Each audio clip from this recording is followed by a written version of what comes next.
Sound setup करवार चाहिए बोले ई केबल मन यूज तो जानवर के एका पड़वा जदि नहीं जानो बोले तो केही भी तुम साउंड सेटअप नहीं एका करि पारो। Hi my name is Akash, welcome to the sound setup series. तो आज का मैं जानवा आम साउंड सेटअप रे जिन केबल माने यूज हेसी किन किन केबल माने यूज हेसी तो से केबल माने पहला जानवा जदि केबल रो ना आका में नहीं जानवा तो कंता के नाम वायरिंग कनेक्शन करि पारमा।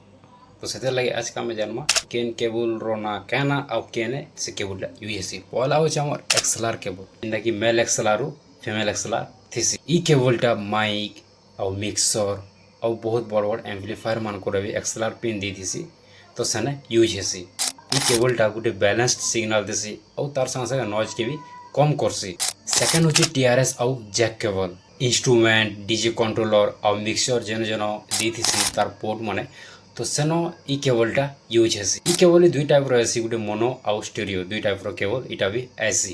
थर्ड होची स्पीकर केबल। ई केबलटा एम्प्लीफायर रो स्पीकर तो कनेक्शन करबा लागि पूरा बेस्ट है, एकदम इजी बेस्ट और सिक्योर है। यदि बाय चांस तुम गलत केबल यूज कर देलो गलत केबल लगे देलो तो तुम साउंड सेटअप रे आउटपुट रे या तो साउंड नहीं बाहरे या फिर स्पीकर या फिर सेटअप रो कैंसी एम्प्लीफायर जलवार खराब हवा डैमेज हवा चांसेस थी। सो नेक्स्ट पार्ट रे हमें प्रैक्टिकली वायरिंग टा देखमा छोट लेवल रो वायरिंग नहीं ना बड़ सेटअप तक और आईडी के फॉलो करवाटा नहीं बोलो सब्सक्राइब करवाटा नहीं बोलो मिनवा नेक्स्ट पार्ट रे। थैंक यू, जय श्री राम।